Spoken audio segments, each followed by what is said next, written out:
सर्वमंगल मांगल्ये शिवे सर्वार्थ साधिके शरण्ये त्र्यंबके गौरी नारायणी नमोस्तुते। जय माता दी। भगवती महाशक्ति ही पर ब्रह्म परमात्मा है जो विभिन्न स्वरूपों में विभिन्न लीलाएं करती हैं। इन्हीं की शक्ति से ब्रह्मा विश्व की उत्पत्ति करते हैं। इन्हीं की शक्ति से विष्णु सृष्टि का पालन करते हैं और शिव जगत का संहार करते हैं। अर्थात यही सृजन पालन और संहार करने वाली आद्य पराशक्ति हैं। जय माता दी। ओम नमः शिवाय। प्रिय भक्तजनों, आज ज्येष्ठ मास के शुक्ल पक्ष की अष्टमी तिथि का परम पवित्र दिन है और यह दिन माता रानी को समर्पित है। माना जाता है कि जिस दिन माँ भगवती ने स्वर्ग पृथ्वी पाताल लोक को महिषासुर के पापों से मुक्ति दिलाई, उसी दिन से प्रत्येक महीने के शुक्ल पक्ष की अष्टमी को मासिक दुर्गा अष्टमी का व्रत आरंभ हुआ।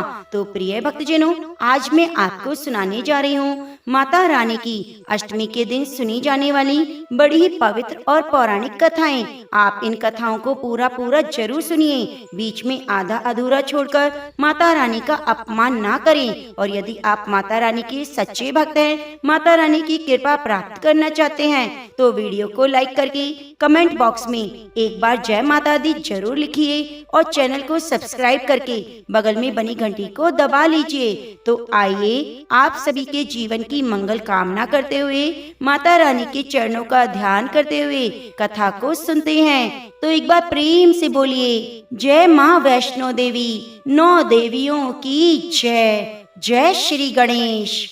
पौराणिक कथा के अनुसार बहुत समय पहले की बात है, धरती पर रंभा और करम्भ नामक 2 असुर रहा करते थे। उन दोनों के जीवन में संतान की कमी थी। इस कारण दोनों ने संतान प्राप्ति के लिए अग्निदेव की तपस्या करने का प्रण लिया। रंभा ने संकल्प किया कि वह 1000 साल तक बिना हिले डुले, बिना पलक झपकाए, बिना कुछ खाए पिए तपस्या करेगा।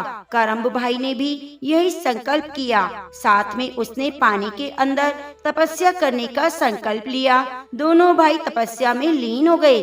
कुछ समय बाद इंद्रदेव ने एक मगरमच्छ के भेष में आकर करम्भ नामक भाई को मार डाला, क्योंकि इंद्रदेव को डर था कि तपस्या समाप्त होने के बाद वे दोनों भाई स्वर्गलोक पर आक्रमण कर देंगे। इसलिए मौका देखकर इंद्रदेव ने करम्भ भाई को आकर मार डाला। रंभा को अपने भाई की मौत का आभास हो चुका था, लेकिन तपस्या में लीन संकल्प के कारण वह हिल नहीं पाया। 1000 साल तक तपस्या करने के बाद तो वह ब्रह्म तपस्या से उठा। उठते ही अपने आप को जान से मारने ही वाला था कि अग्निदेव प्रकट होकर उसे रोकते हैं और मनचाहा वरदान मांगने को कहते हैं। बदले में रंभा ने अग्निदेव से एक ऐसी संतान का वरदान मांगा जो इंद्रदेव को मार सके और बहुत ही शक्तिशाली हो। तब अग्निदेव ने रंभा के चारों ओर अग्नि का एक गोला बना दिया और बोले, जो पहली स्त्री या माता इस जागृत गोले के अंदर आएगी वह तुरंत गर्भवती हो जाएगी और तुम्हारे पुत्र की माँ बनेगी। यह सुनकर रंभा ने बहुत तेज हुंकार भरी, जिसे सुनकर जंगल के सभी जानवर रंभा से दूर भागने लगे। बस एक भैंस उस अग्नि के गोले के अंदर आ गई। अग्नि के वरदान के चलते उस भैंस के गर्भ में रंभा का पुत्र आ गया। रंभा और भैंस एक विचित्र जोड़ा बन गया। अचानक उसी समय भैंसे ने रंभा और उसकी गर्भवती भैंस पर हमला कर दिया। रंभा उसके प्रहार को सहन नहीं कर पाया और वहीं मर गया। दूसरी तरफ गर्भवती वह भैंस उस भैंसे की मार को सहन नहीं कर पाई और मरने की हालत में धरती पर गिर पड़ी। लेकिन अचानक उस गर्भवती भैंस के पेट को चीरती हुई तेज रोशनी आकाश की तरफ गई और उसी रोशनी में से एक विशालकाय असुर महिषासुर, जिसका आधा शरीर इंसान का था, आधा शरीर भैंस का था, जो अपनी मरती हुई माँ के कोख से जन्मा था, महिष का यही पुत्र महिषासुर कहलाया। अग्नि के वरदान के फलस्वरूप महिषासुर ने अपनी शक्ति से संपूर्ण पृथ्वी को अपने अधीन कर लिया। उसके अंदर शुरू से ही अमर होने की प्रबल इच्छा थी। अपनी इसी इच्छा को पूरा करने के लिए उसने अमर होने का वरदान प्राप्त करने के लिए भगवान ब्रह्मा जी की कठोर तपस्या की। महिषासुर द्वारा की गई इस कठोर तपस्या से भगवान ब्रह्मा जी प्रसन्न हुए और उन्होंने वैसा ही किया जैसा महिषासुर चाहता था। भगवान ब्रह्मा ने प्रसन्न होकर उसे मनचाहा वरदान मांगने के लिए कहा। महिषासुर सिर्फ अमर होना चाहता था। उसने ब्रह्मा जी से वरदान मांगते हुए अपने आप को अमर करने के लिए वाध्य कर दिया, लेकिन भगवान ब्रह्मा जी ने महिषासुर को अमर होने का वरदान देने की बात को यह कहते हुए टाल दिया कि जन्म के बाद मृत्यु और मृत्यु के बाद जन्म निश्चित है, इसलिए अमर होने जैसी कोई बात अस्तित्व में नहीं है। जिसके बाद भगवान ब्रह्मा जी की बात को सुनकर महिषासुर ने एक अन्य वरदान मांगने की इच्छा जताई और कहा, भगवान अगर मृत्यु होना तय है तो मुझे ऐसा वरदान दें कि मेरी मृत्यु किसी स्त्री के हाथों से हो। इसके अलावा अन्य कोई दैत्य, मानव, देवता कोई भी मेरा वध ना कर पाए। जिसके बाद भगवान ब्रह्मा जी ने महिषासुर को वरदान दिया। भगवान ब्रह्मा जी द्वारा वरदान प्राप्त करते ही महिषासुर को अपने ऊपर घोर अहंकार हो गया और इसके साथ ही उसका अन्याय भी बढ़ गया। मौत के भय से मुक्त होकर उसने अपनी सेना के साथ पृथ्वीलोक पर आक्रमण कर दिया, जिससे पृथ्वीलोक में चारों तरफ त्राहि माम होने लगी। इसके बल के आगे समस्त जीव और प्राणियों को नतमस्तक होना ही पड़ा। जिसके बाद पृथ्वी और पाताल को अपने अधीन करने के बाद अहंकारी महिषासुर ने इंद्रलोक पर भी आक्रमण कर दिया, जिसमें उसने देवराज इंद्र को पराजित करके स्वर्ग पर कब्जा कर लिया। महिषासुर से परेशान होकर सभी देवी देवतागण त्रिदेवों के पास सहायता मांगने के लिए पहुँचे। इस पर भगवान श्री विष्णु जी ने उनके अंत के लिए एक देवी शक्ति के निर्माण की सलाह दी, जिसके बाद सभी देवताओं ने मिलकर देवी शक्ति को सहायता के लिए पुकारा। इस पुकार को सुनकर सभी देवताओं के शरीर में से निकली तेज ने एक अत्यंत ही सुंदर स्त्री का निर्माण किया।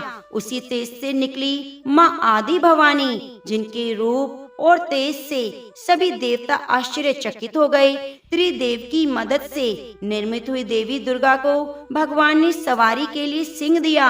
इसी प्रकार वह मौजूद सभी देवताओं ने माँ को अपने अपने अस्त्र शस्त्र सौंपे और इस तरह स्वर्ग में देवी दुर्गा को इस समस्या हेतु तैयार किया गया। इस प्रकार देवी आदि शक्ति भवानी दुर्गा रूप में महिषासुर का वध करने के लिए तैयार हो गई।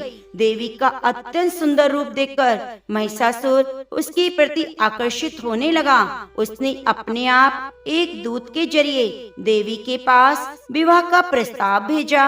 अहंकारी महिषासुर की इस हरकत से देवी भगवती अत्यंत ही क्रोधित हो गई, जिसके बाद देवी ने महिषासुर को युद्ध के लिए ललकारा। दुर्गा से युद्ध की ललकार सुनकर भगवान ब्रह्मा जी से मिले वरदान के अहंकार में अंधा महिषासुर उनसे युद्ध करने के लिए तैयार हो गया। इस युद्ध में एक एक करके महिषासुर ने संपूर्ण सेना माँ दुर्गा के द्वारा सर्वनाश कर दिया गया। इस दौरान यह भी माना जाता है कि यह युद्ध पूरे 9 दिनों तक चला, जिसके दौरान असुरों के सम्राट महिषासुर ने विभिन्न रूप धारण करके देवी को कई बार पराजित करने की कोशिश की, लेकिन सभी कोशिश नाकाम रही। देवी भगवती ने अपने चक्र से युद्ध में महिषासुर के सिर को काटते हुए उसका वध कर दिया।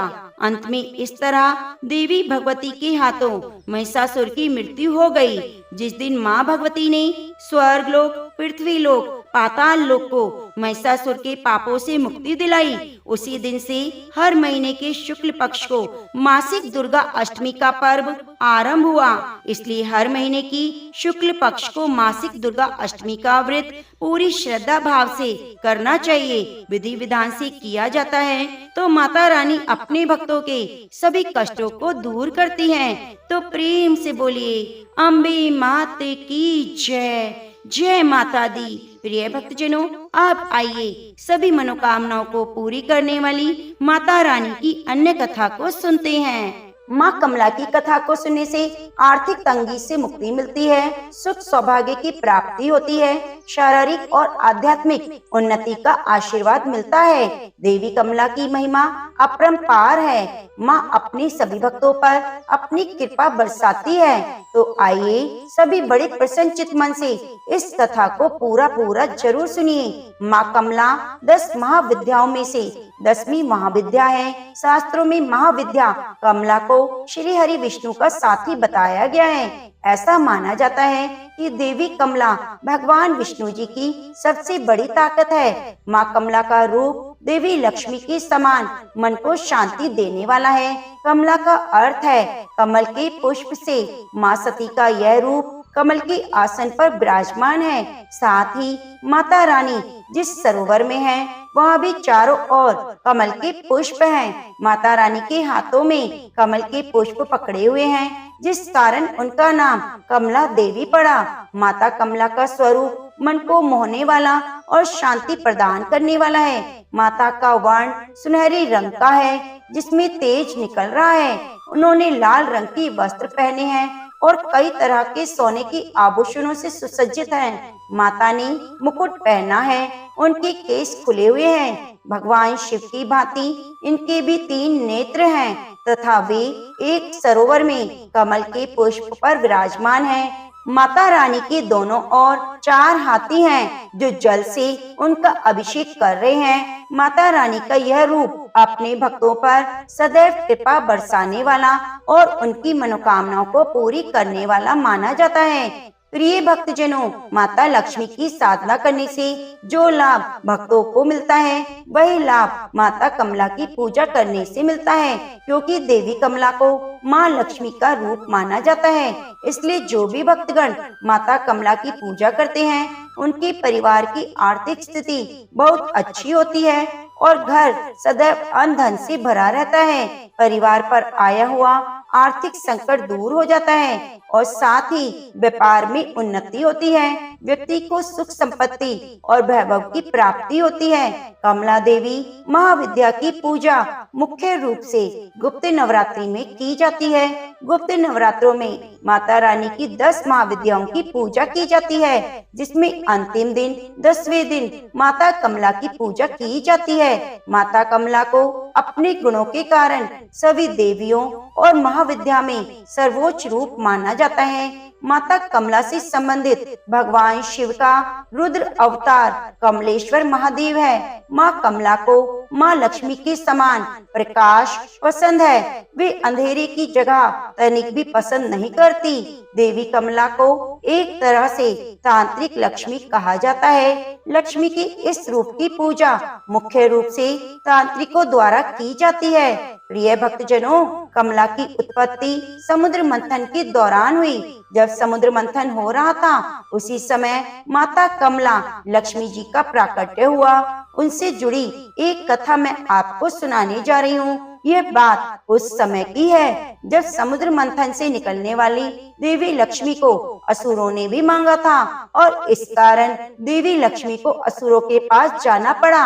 अब जब असुरों के पास चली जाती हैं, तो उनके बाद एक दिन लक्ष्मी जी भगवान इंद्र से स्वर्ग लोक में पहुंची और बोली, हे इंद्र, मैं तेरे यहाँ निवास करना चाहती हूँ। इंद्र ने बड़े आश्चर्य से कहा, हे कमले, आप तो असुरों के यहाँ बड़े आनंद पूर्वक रहती थी। वहाँ आपको कुछ भी कष्ट ना था। मैंने कितनी बार आपको अपने यहाँ बुलाने का घोर प्रयत्न किया, परंतु तब भी आप नहीं आई और आज आप बिना बुलाए मेरे द्वार पर आई हैं। हे देवी, इसका कारण मुझे बताइए। माता कमला ने कहा, कुछ समय पूर्व असुर बड़े ही धर्मात्मा थे, कर्तव्य परायण थे। उनके यह गुण धीरे धीरे नष्ट होने लगे हैं। हे इंद्र, प्रेम के स्थान पर ईर्ष्या, द्वेष, क्रोध, कलह का उनके घर में निवास हो रहा है। अधर्म, दुर्गुण और व्यसनों की वृद्धि होने लगी है।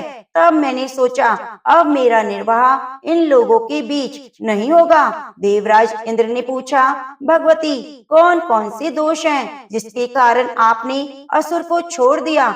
उस दोषों का विस्तार पूर्वक मुझसे कहने की कृपा कीजिए, जिससे मैं भी सावधान हो जाऊं। माता कमला ने उत्तर दिया, इंद्र, जब कोई सत्पुरुष ज्ञान विवेक का उपदेश करते रहते हैं तो असुर लोग उनकी उपेक्षा करने लगते हैं। वृद्धजनों और गुरुजनों के सम्मान का वृद्धजनों और गुरुजनों का सम्मान का विचार न करके उनकी बराबरी के आसन पर बैठते हैं। सत्कार, शिष्टाचार और अभिवादन की बातें भूल जाते हैं। पुत्र माता पिता से मुंह जोरी करने लगते हैं। रात्रि तक चिल्लाते रहते हैं, न स्वयं सोते हैं न दूसरों को सोने देते हैं। व्यर्थ ही वाद विवाद करते हैं। स्त्री ने पति की आज्ञा मानना छोड़ दिया है।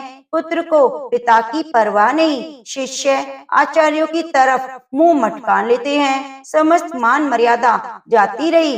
भिक्षा और दान देना बंद करके अपने ही ऐशो आराम में धन खर्च करने लगे हैं। घर के बच्चों की परवाह न करके बूढ़े पुरुष चुपचाप मधुर मिष्ठान अकेले ही खा जाया करते हैं। जहाँ ऐसे निर्लज आचरण होते हैं तथा हे इंद्र, आगे सुनो, वह असुर लोग फलदार और छायादार हरे भरे वृक्षों को काट दिया करते हैं। दिन चढ़े तक सोते रहते हैं। रात्रि की पहर तक खाते रहते हैं। भक्ष्य और अभक्ष्य अन्न का विचार न करके सदैव भक्षण करते रहते हैं। सत्कर्म करना तो दूर की बात, दूसरों की देखा देखी वे विघ्न उत्पन्न करते हैं। स्त्रियां साज सज्जा और आलस्य व्यसनों में व्यस्त रहने लगी हैं। घर में अनाज बिखरा पड़ा रहता है जिसे चूहे खा लिया करते हैं। खाद्य पदार्थ खुले पड़े हैं, उन्हें कुत्ते बिल्ली चाटते रहते हैं। गम्य और अगम्य का विचार छूट गया है।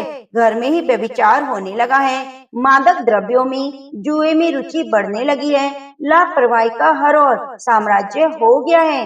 ऐसा आचरण देखकर मेरा जी जलने लगा। एक दिन मैं चुपचाप उनके घर से चली आई। अब वहाँ दरिद्रता का निवास हो गया है। हे इंद्र, तुम ध्यान पूर्वक सुनो। मैं परिश्रमी, कर्तव्य परायण, विचारवान, सदाचारी, जागरूक और नियमित रहने वाले धर्मज्ञ लोगों के यहाँ ही रहती हूँ। जब तक मेरा आचरण ऐसा रहेगा तब तक मैं तेरे यहाँ रहूंगी। प्रिय भक्तजनों, माता कमला के इन वचनों को सुनकर इंद्र ने उनका अभिवादन किया और कहा, हे कमले, आप मेरे यहाँ सुखपूर्वक रहिए। मैं ऐसा कोई अधर्म आचरण नहीं करूँगा जिससे रुष्ट होकर आपको मेरे यहाँ से जाना पड़े। तो प्रेम से बोलिए, माँ कमला की जय। हे माता रानी, जैसे आपने इंद्र पर कृपा बरसाई, कुबेर को धन का मान दिया, वैसे ही आप अपने सभी भक्तजनों पर अपनी कृपा बनाए रखना, दरिद्रता का नाश करना और सुख सौभाग्य की वृद्धि करना। ओम नमः शिवाय। अब आइए सुनते हैं माता रानी की दूसरी कथा। किसी गांव में 7 भाई रहते थे। माता पिता का देहांत हो चुका था। सातों भाई कंगाली में जीवन काट रहे थे। वे रोज जमींदार के खेतों में काम करने जाते। शाम को मजदूरी में 1-1 किलो चने लेकर आते। घर आकर वे चने सेकते और खाकर सो जाते।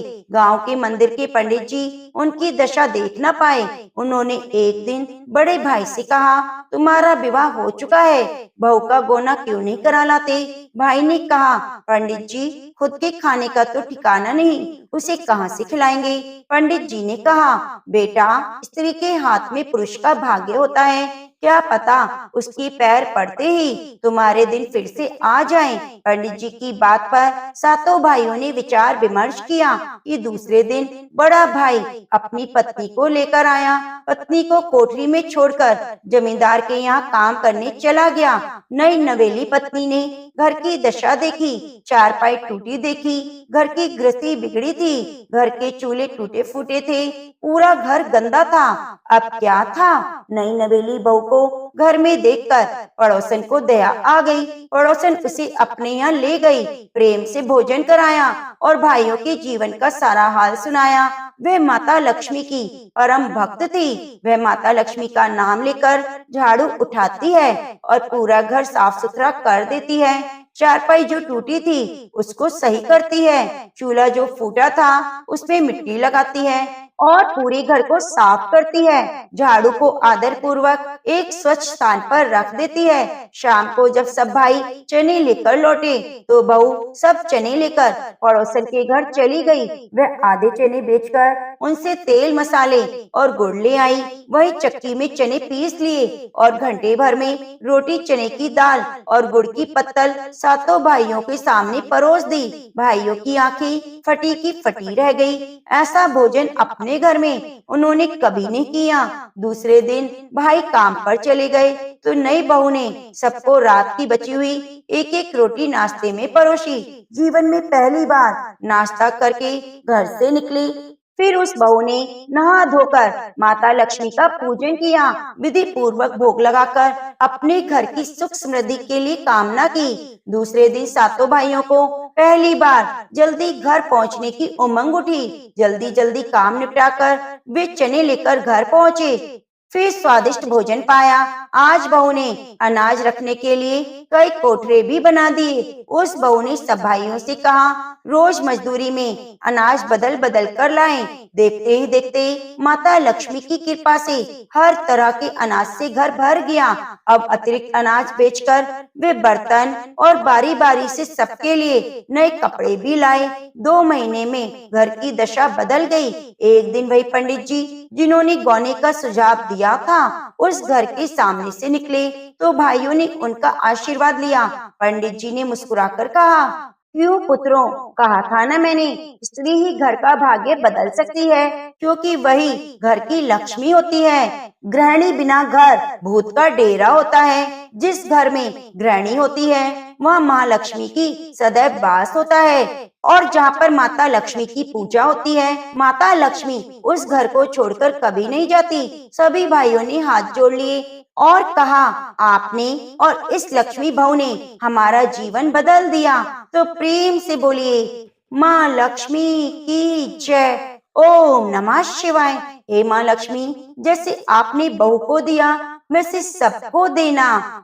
एक बार भगवान नारायण लक्ष्मी से बोले, लोगों में कितनी भक्ति बढ़ गई है, सब नारायण नारायण कहते हैं। तो लक्ष्मी जी बोली, आपको पाने के लिए नहीं प्रभु, मुझे पाने के लिए भक्ति बढ़ गई है। भगवान ने कहा, लोग लक्ष्मी लक्ष्मी ऐसा जाप थोड़े ही न करते हैं। इस पर माता लक्ष्मी बोली कि विश्वास ना हो तो परीक्षा कर लो।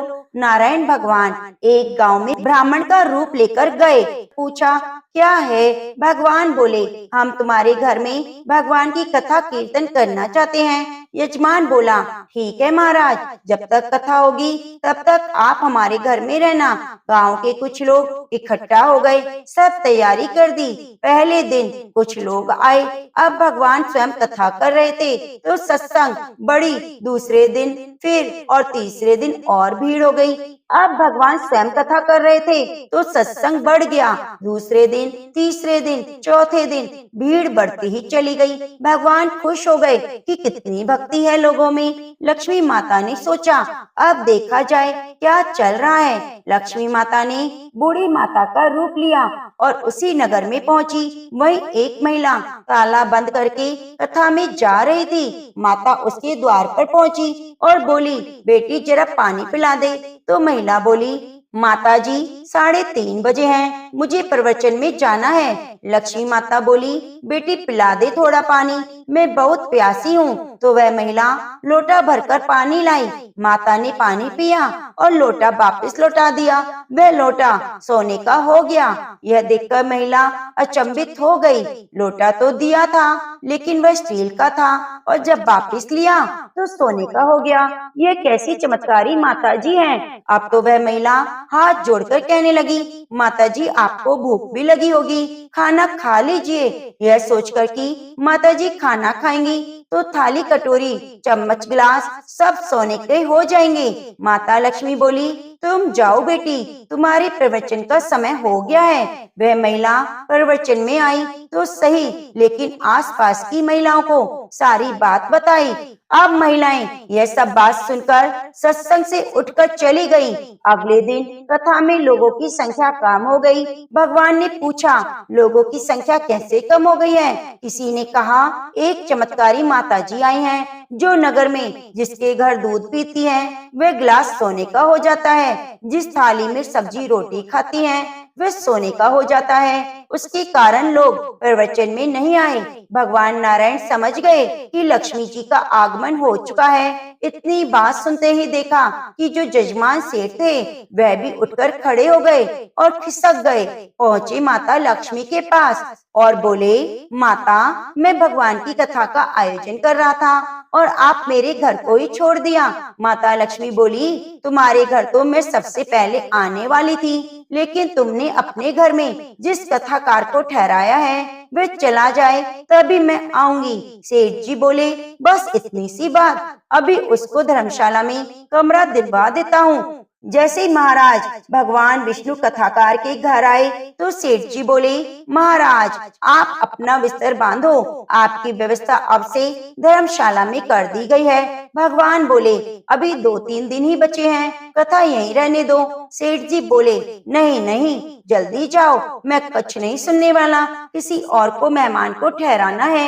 इतने में लक्ष्मी जी आई और कहा, सेठ जी, आप थोड़ा बाहर जाओ, मैं इनसे निपट लेती हूँ। माता लक्ष्मी भगवान से बोली, प्रभु, आप तो मान गए। भगवान नारायण बोले, हाँ लक्ष्मी, तुम्हारा प्रभाव तो है, लेकिन एक बात तुमको मेरी माननी पड़ेगी। तुम जब आई, जब संत के रूप में मैं आया, संत जहाँ कथा करेंगे वहाँ लक्ष्मी निवास तुम्हारा होगा। यह कहकर नारायण भगवान ने वहाँ से बैकुंठ के लिए विदा ली। अब प्रभु के जाने के बाद अगले दिन सेठ के घर गांव वालों की भीड़ लग गई। सभी चाहते थे माता सभी के घरों में बारी बारी से आए। लक्ष्मी माता ने सेठ और सभी बाकी गांव वालों को कहा, अब मैं जा रही हूँ। सभी कहने लगे, माता, ऐसा क्या हो गया, हमसे क्या भूल हो गई? माता ने कहा, मैं वहीं रहती हूँ जहाँ नारायण का वास होता है। आपने नारायण को तो निकाल दिया, मैं कैसे रह सकती हूँ? और वह चली गई।